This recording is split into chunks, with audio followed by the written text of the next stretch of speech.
Hello everyone, welcome back. So the federal government of Nigeria has released a statement in response to the Donald Trump's placement of Nigeria as a country of concern. It says that the violent extremists in Nigeria is not caused by Muslim but fueled by special interests. So Nigerians are asking which interest, what interest, like why is Nigeria government allowing these terrorists to keep killing Nigerians, even trying to take over? So why is Nigeria government not fighting back? Why is Nigeria government not doing anything about the killings in Nigeria?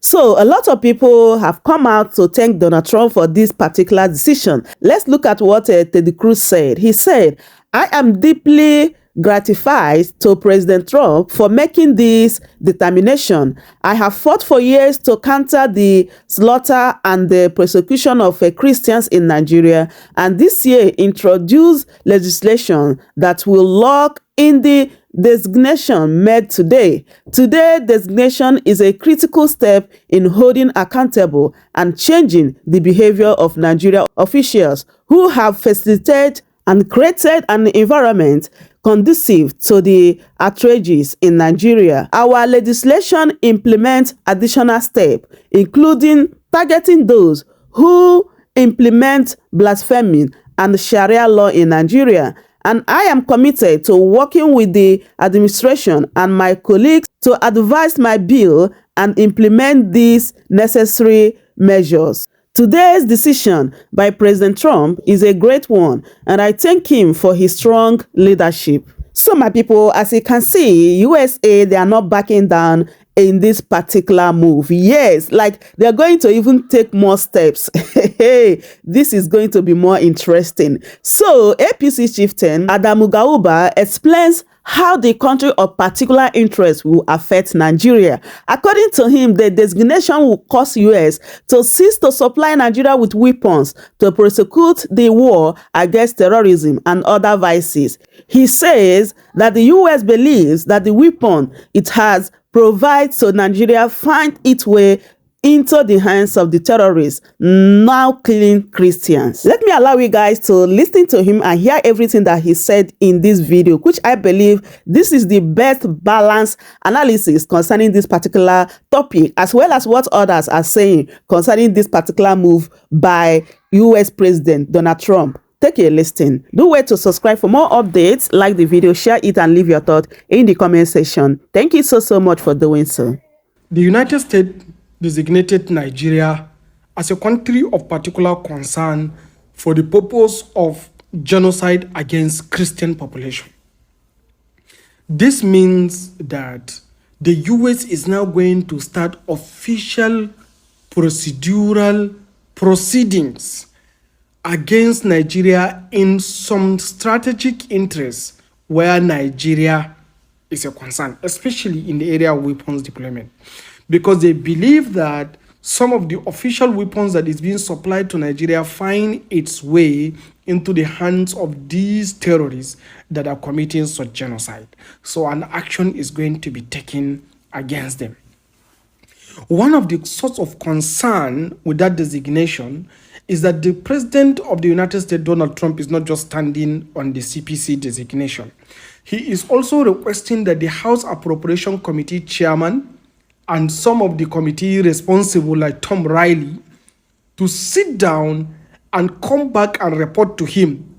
And he claims that he will not stand idle by to see fellow Christians are being killed in Nigeria. Most possibly, there is a program or a plan for the boots to be on the ground in order to help prevent the genocide. Most possibly, this is also one of the factors that they are likely going to consider. It means that the general failure of Nigerian leadership may lead to the US boots on the ground in Nigerian soil. And this is very, very damaging to this country. So it means that there is a general vote of no confidence on the current leadership system of the country. They believe that there is a general failure of leadership to provide security of life and property, and that they must do something extra to be able to help in provision of this protection for the life and property of some of the citizens in Nigeria that they're concerned about, especially the Christians. And I believe that's what he's trying to do. So here is what I want to say. The Muslims in this country should not see this as a direct attack against them. Rather, it's a direct attack against the militant terrorist organization. So, and there should be no issue of anger pointed towards some Christian population simply because of this is happening, but rather there should be a general consensus and understanding between the citizens of Nigeria so that we should all understand that there is a failure of leadership in the country, especially the political leadership and the security leadership, to provide the necessary protection that is required for a peaceful and prosperous society. And that is what led us to this problem. So the problem should be viewed from the lens of being generic, not from the lens of being religious division, that will lead to religious division between the Christians and the Muslims. And do not forget, the only interest group that went to the United States to present in the US Congress this concern are the Christian population.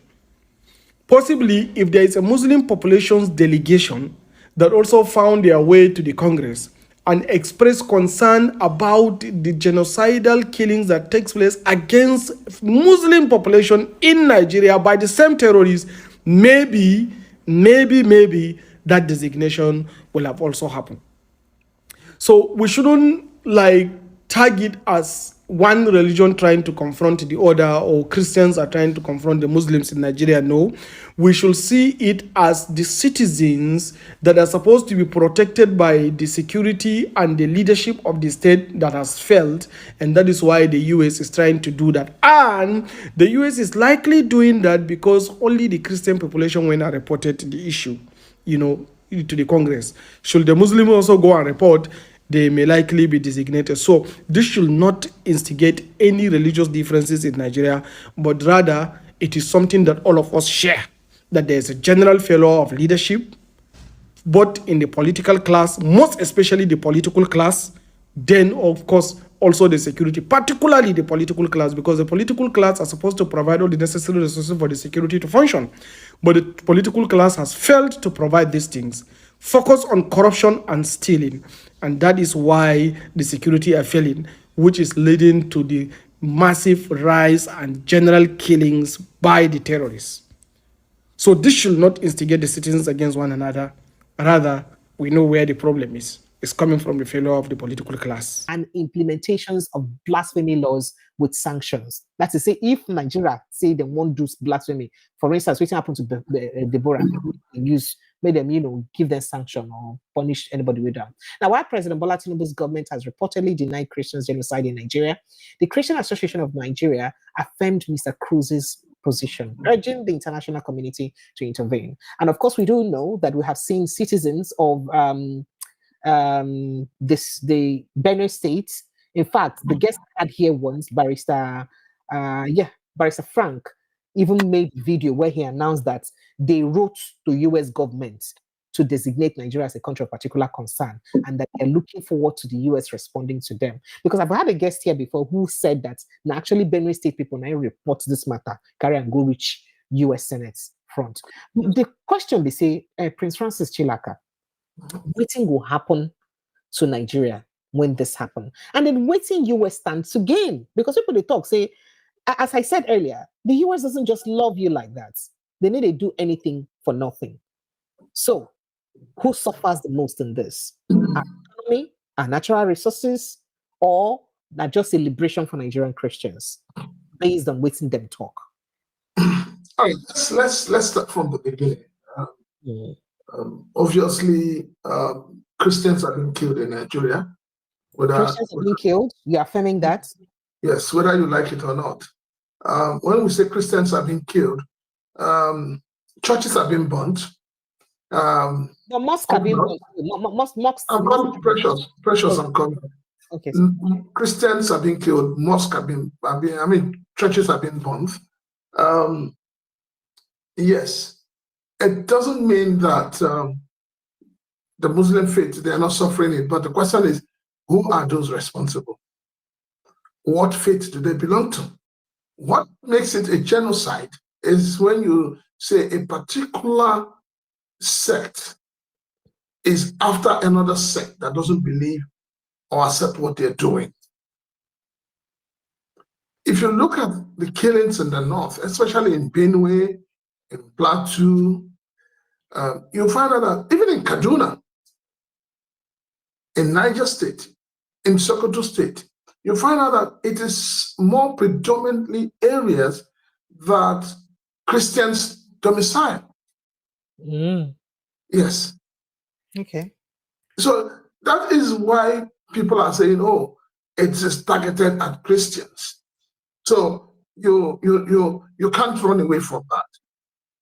But once in a while, for me, I just think it is, trying to, damage control. You have a mosque point, you hear one person has been killed. But who is doing it? So you feel say they kill Muslim join and just to balance the equation, not be saying that. Exactly. Is that what you're saying?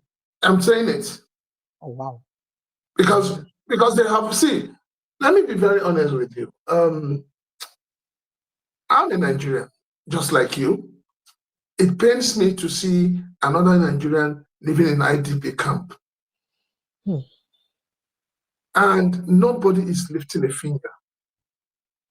Nobody is saying, did you hear how much we spent, how much Borno State government spent on de-radicalizing Boko Haram members? Precious, if you like, it is one word that even for you and I to pronounce it, the anger, the frustration, because we don't see it achieving what it is meant to achieve. There are certain things you would not want to say because you feel that pronouncing it is anathema. So the truth of the matter is, why are Nigerians within Nigeria, we are not at war? Why are they living in IDP camps? Who are those who have taken over their ancestral homes? Are they Christians? They're not. But they're Muslims. And this is where there's a problem. That our inability to draw a line between religion and governance. It's a big problem. On the side of the Christians, they're not killing anybody, but you just hear them have this laissez-faire attitude. Leave it to God. Leave it to God. And then you ask yourself, for how long will you continue to leave murderous elements to God? They murder you, they rape your daughters, they rape your wives, they destroy your farmland, and they claim that they are worshiping Allah. They claim they are Muslims. So they are the ones that are bringing this onto themselves. Now they've made Nigeria to become a country where everybody's beaming their searchlight. Then tell me, where and how do you expect your so-called investors that your government is looking for, where are they going to come to? Who do you think will come to invest in a country where people believe they can be killed at any point in time and nothing happens? You and I in this country where a young man who went to his farm to farm defended himself against what we call bandits, herdsmen, and your Supreme Court sentenced him to what? To death. But then, on the other side, you have your director, DSS, coming on national TV and saying, Nigerians, protect yourselves. Go and learn taekwondo. Go and learn karate so you can defend yourselves. So in one breath, a government official who is meant to be in the forefront of providing security is asking you to go and defend yourself. In another breath, the court that is supposed to protect you, knowing that what you've done is self-preservation, sentences you. So where do you leave the ordinary Nigerians? At the mercy of whom? And that's why I say the government is not thinking out of the box. The government needs to think out of the box.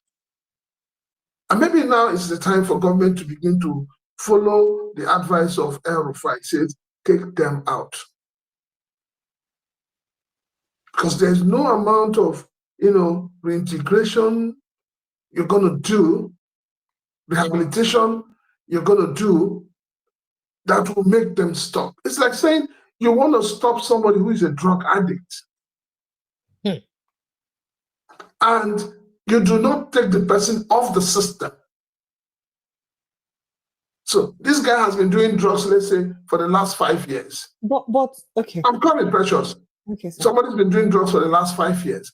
And then in 3 months, you think you can stop him from taking drugs?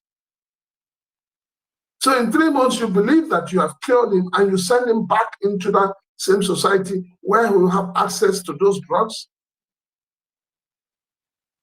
You send him back. The first 1 month, he uses it to acclimatize. The next month, he uses it to build more followership. The 3rd month of his release, he goes back into it. But this time around, he's not just going into the drugs alone. He's going to go with some people. And this is what's happening with all these so-called repentant.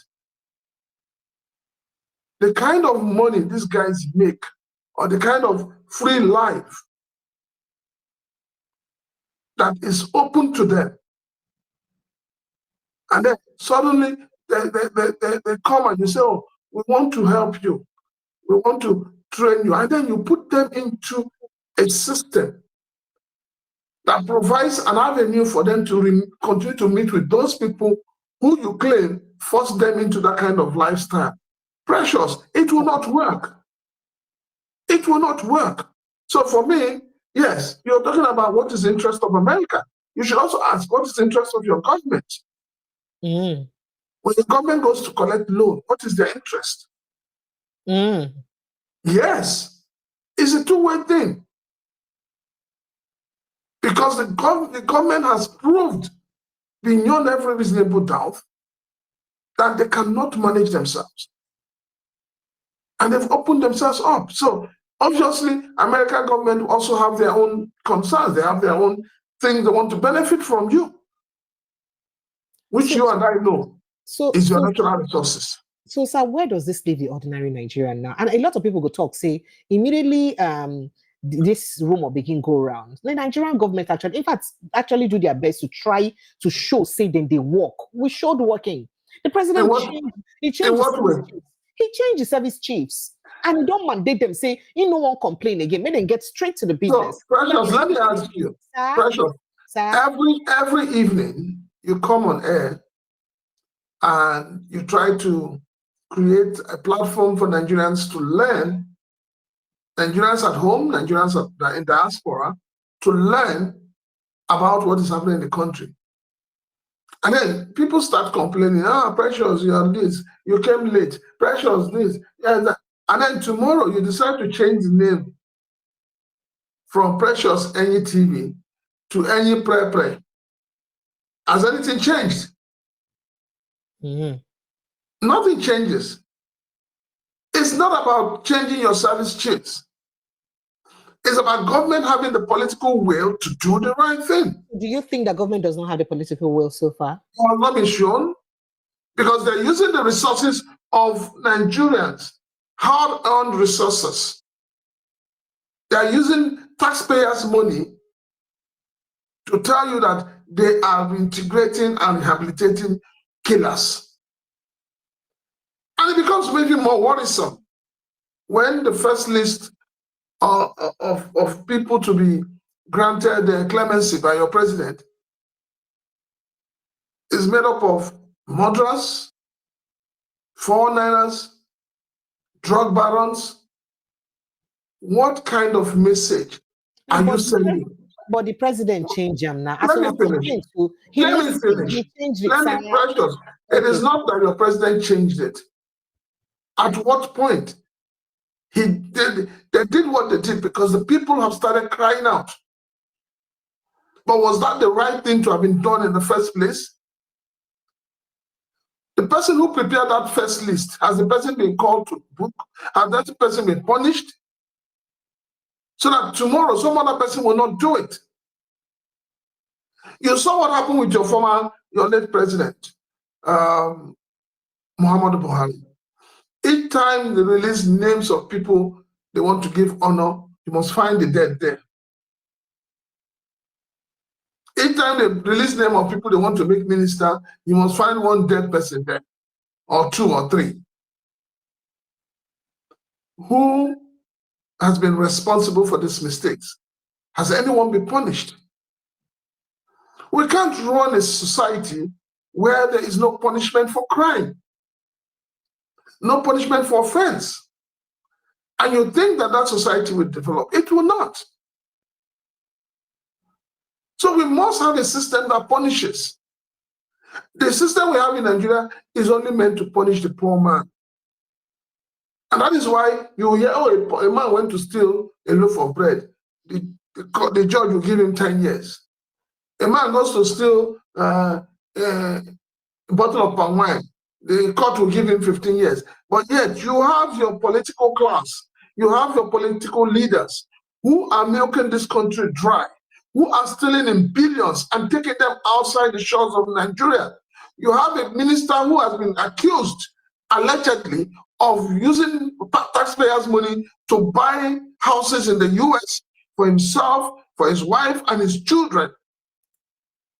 You have a former governor who took state funds to pay school fees of a child that has not even started school. Has such persons been punished? You have a minister who scammed 200 million Nigerians with an non-existing national carrier, and nobody is doing anything about it. You have a former minister who was accused of transferring money meant for ordinary Nigerians into frivolous accounts. Nobody gets punished. The president sacked her. Sacking her is not enough pressure. She must be punished. You have a government where the ministers are having questionable certificates. Fraud. That is fraudulently. What has happened to them? But you saw what happened to the young girl that had issues with JAMB. You saw how the young girl was dragged on social media, dragged on television, disgraced on every platform. So the ordinary Nigerians must be killed when they do something wrong, while the political class must be preserved when they do something wrong. And you think the society will move forward. You think the society will grow. I find it very funny that even the Pentecostal Fellowship of Nigeria has come out to say, oh, Christians, there's no genocide in Nigeria. Even the revered Bishop Kuka came out and said, oh, there's no genocide in Nigeria. But you've seen video of those who are down the line, those who are smelling like the sheep that they're shepherding, telling you that we are being slaughtered. You saw the nonsense and mockery of a nation that Reynold Mockery put us through. And yet he has kept quiet. Nothing has been done about it. So these are the people who on their own have aided and abetted the situation we have. And they are the ones who should be held, called to order and questioned. So for me, whenever America wants to gain from it, it's best known to them. But the point is, these killings in the south, in the north, by these bandits, by headsmen, by Lukarawa, by whatever name you want to call them, it needs to stop. People must go back to their ancestral homes. It's very important. Okay, because there's a lot of questions I'd like to ask in that regard. I mean, this whole thing no starts from Tinubu tenure. As a matter of fact, one of them marching order way President Tinubu gave the service chiefs yesterday now to tell them, say, let's what started in 2009 not continue, make it end. Meaning, say, no start with them. Even precede Muhammad Buhari administration. So it didn't start now. And then we don't expect him to have a magic wand to stop it immediately. Precious. That's what many people will say, and that's what the president says. So I'm coming to my question, sir. No, Precious, hold on. I like where you're coming from, and I'm going to correct some impression. If you recall, in 2013, 2014, leading up to the 2015 election, the APC came and told Nigerians, we are going to change the status quo. We are going to end the menace of Boko Haram, whatever name they want to be called. So that was the promise the APC made. But I kept telling Nigerians then that what APC was chanting was not change. Buhari was not chanting, Buhari was not chanting change. He was chanting chains. But Nigerians didn't understand what he meant by chains. What they believed in was change. And so they used the propaganda of the Chibok girls, the insecurity in the north, that was actually enveloping the entire country. They used it as an excuse to grab to power. 8 years of Buhari was a disaster because that 8 years was more like he opened the windows and the doors and said, you guys come in and take fresh air.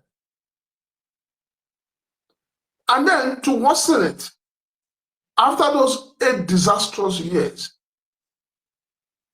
another chieftain of the same party, Mohamed Tinubu, came to power.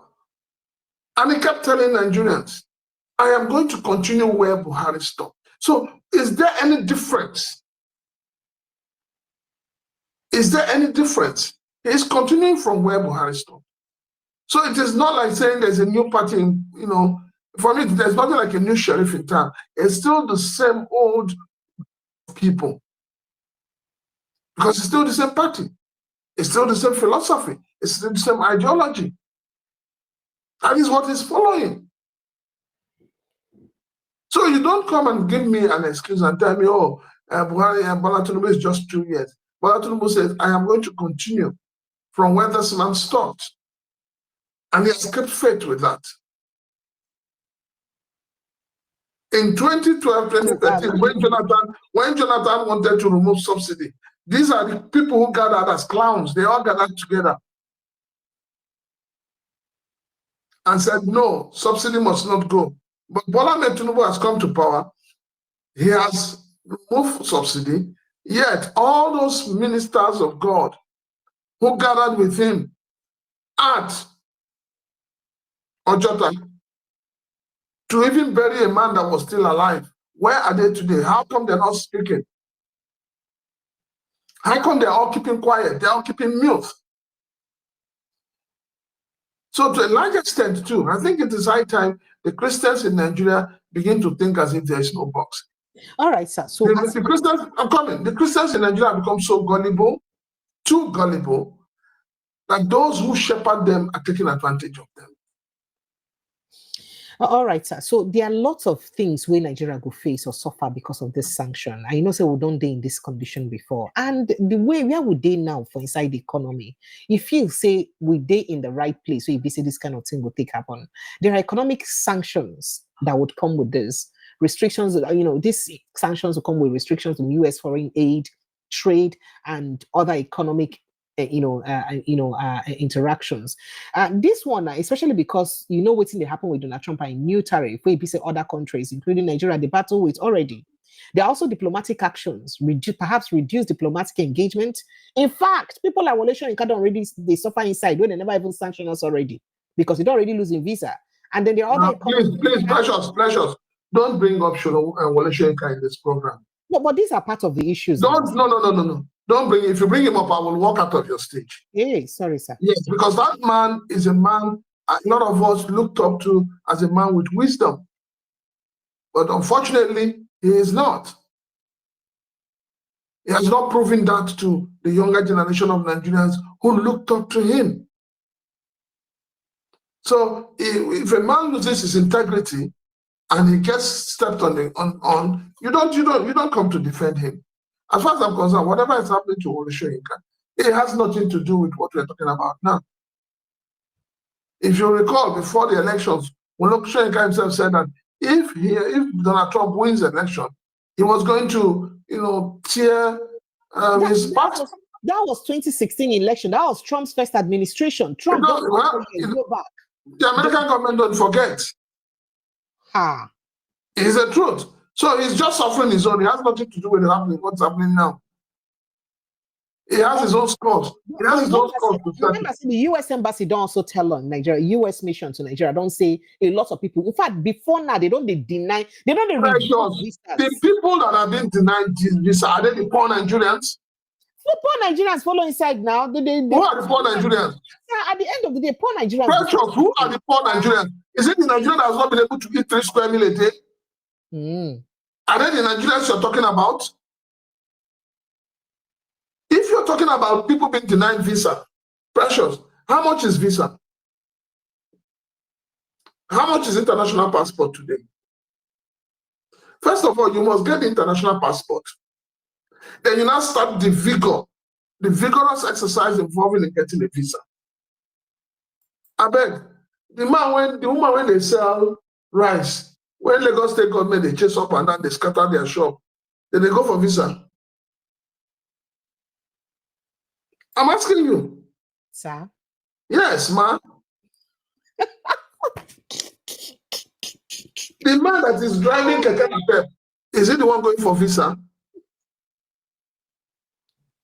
So we must not always take the fact that the ordinary Nigerians are suffering and we say, the ordinary Nigerians have been suffering. So, sir, another angle be say, normally, me and you know as they do, British passports, US passports, other countries, not gonna line up here. And you know how they extra scrutinize your own passport because they be Nigerian. Now, this na part of, and then the kind of eye way they even look you if you present yourself as Nigerian for most of it. So this na things so you be say we're supposed to avoid now. Precious point of order. The same way these foreigners look at you, is that not the way your immigration and customs at the NDLEA at the international airport? Is that not how they look at you? You want me to share an experience with you? Is that not how they look at you? Do they have respect for you? The people you see in Nigeria wearing uniform, do they have respect for the Nigerians who are traveling out of the country? I'm asking you, do they? So when you need to remove the splinter in your eyes before you begin to talk about the log in some other person's eye. Okay, sir. It is because your Nigerian people, your Nigerian security agencies don't have respect for the ordinary Nigerians. So that is why when Nigerians say they want to protest, your security agencies will come out with tear gas and begin to tear gas innocent Nigerians that are protesting. And then you expect other countries to treat you well? Please, charity begins at home. All right, sir. So another angle to this conversation, and people go to talk, say, Shebi, then been talk something one time, where then talk, say, somebody been gossip, say, our president na CIA active agent. So people they talk, say, people they ask the question that with this designation now, it means say the so-called file, then when they say where the government not talking nothing inside those files anyway, but say those files, is it possible that perhaps whatever it is that has kept those files from being revealed could be revealed at this time, or this one, no concern that diplomatic. Precious, it's going to get interesting. The coming days is going to get interesting. I am telling you, it's going to get interesting. You should have asked yourself, since your president became president, why has he not gone to any meeting in America? He was in Onga now. When was that? 2003 Onga. A bit 2023 Onga. Okay, and you saw his performance? Or you didn't see it? See, for me, it doesn't matter whatever America wants to designate Nigeria as. My own is that we need to take steps to protect lives and properties of Nigerians. If this is if this is what will make our government wake up and do the right thing, I'm in support of it. All right. So there's also this coup plot issue. Before we get to the coup plot, a lot of people because of this issue where they happen, it did one of the US reports where I've been read, where Carrie say, in fact, that particular report indicts Nigerian military. Talk say Nigerian military, they fold and they watch. What's in them call them? They say Fulani jihadists. Them go kill Christians, go people houses, villages, shoot them, pursue them, and Nigerian military stand by and do nothing. Those were their words. In fact, that was what's in that one of those US tabloids. Nine write them like that. This is very worrisome if they get that interpretation. But I'd like to share your opinion on this. Say our Nigerian army, the fold hand, the watch, they didn't do anything. Make Fulani militia. Those were the words. I didn't use these words. That they fold hands and watch and do nothing while Fulani militia kill Christians. Precious, how many Chibok girls were kidnapped? Do you remember? Yes, sir. How many Dapchi girls were kidnapped? How were they conveyed to the hideout of the kidnappers? It's still a mystery, sir. So when you solve that mystery, you will understand where we are in this country today. You heard what happened in Plateau State, in Benue, the last, is it Yalawata also? You heard when the people said that the military could not do anything. Severally, Precious, you've heard that when people have been attacked, when communities have been attacked, that there's always a military checkpoint, but the military will tell you nobody gave them order to engage. Who do they need an order to engage from? So you see, when people say, oh, Nigerians are carrying news, indicting the army, indicting the security, no, but they are the ones indicting themselves. You've seen videos of military officers saying that the weapon they're using to fight these guys are inferior to what these guys are carrying. You saw video of them coming to negotiate with government officials in Katsina State. You saw how they were armed to the teeth. You saw the kind of weapons they were carrying. You saw the other video where they were attending a wedding ceremony of one of their own. Precious, let us go a step further. The things that have been happening with these bandits in the north, the kind of treatment they're giving them, are they giving the same treatment to those they call IPOB and ESL in the southeast? Are they? Do you know how many young, go to the southeast, you'll find out that the whole young boys in the southeast have disappeared. They have all run away because of fear of being attacked, being kidnapped, being killed. You saw what happened in Okuma community. Okuma community in Delta State, isn't it? You saw what happened. Precious, sir? You followed this thing as a journalist. Tell me, in what state in the north have soldiers been attacked and killed that the soldiers will go back to carry out a reprisal attack? Mention one. Maybe I'm not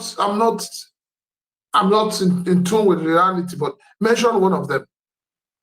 So these are the excuses that has formed that decision or that have formed that thinking or mindset that there must be some level of connivance. You know, I feel bad for the government because the load where they don't take their head go carry.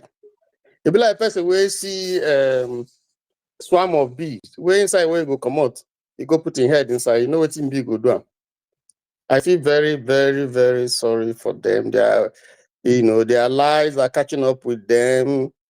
Lie about coup or no coup, lie about genocide or no genocide, lie about the economy going very well, lie about everything is just coming to a head.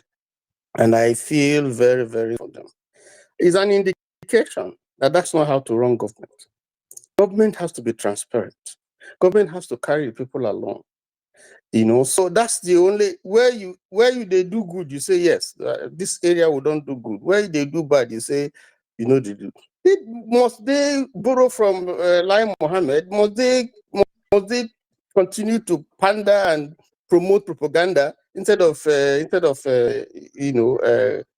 clear and realistic objectives where they don't achieve? It's a shame.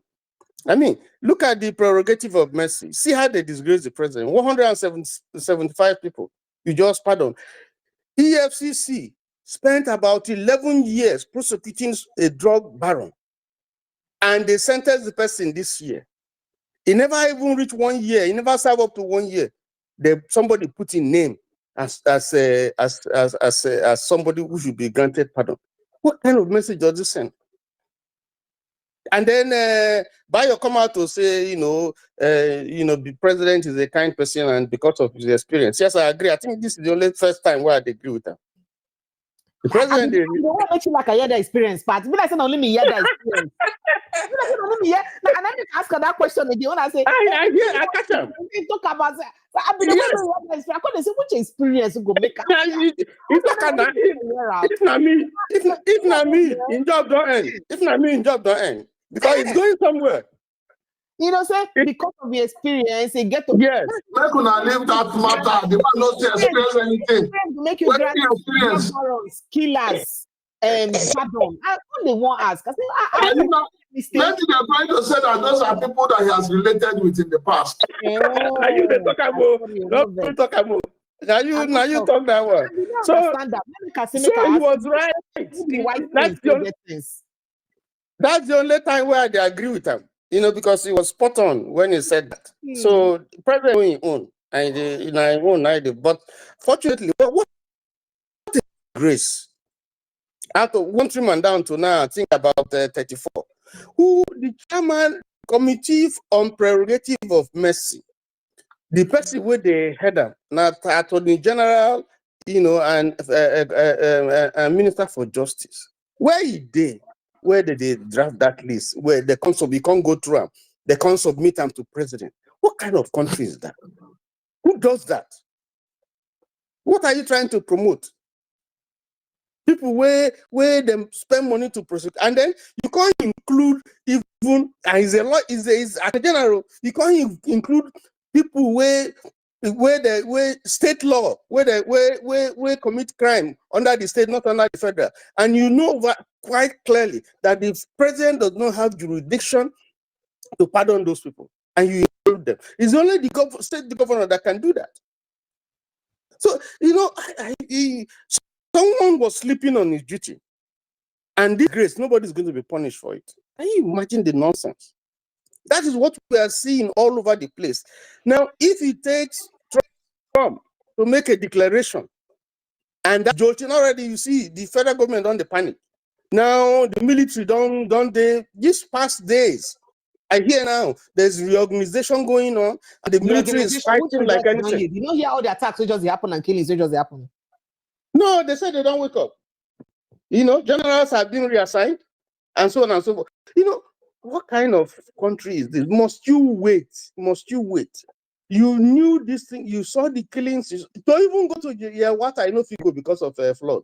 What kind of thing is that? Every day people are being killed.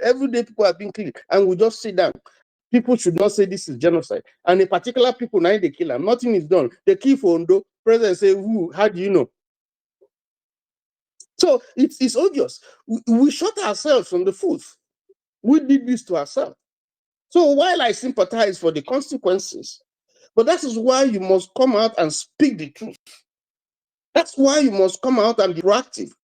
That's why you must come out, and be a government for the people, not just for a few. If you are not ready to confront the challenges, but you are ready to be given excuses, we inherited it. It didn't start from me. Government exists to correct. Government exists to solve problems. You can't. That's not an excuse. So if you cannot do it, if you cannot stay in the kitchen because it's hot, get out of there. It's a shame. I don't know how it's going to carry all this problem because everything we don't happen now. You can't blame foreign countries. You blame yourself because you have not done what you're supposed to do. Pure and simple. Make I live on there. Thank you. Again, I have emphasized on the fact that there is just this genocide. Christians are being killed.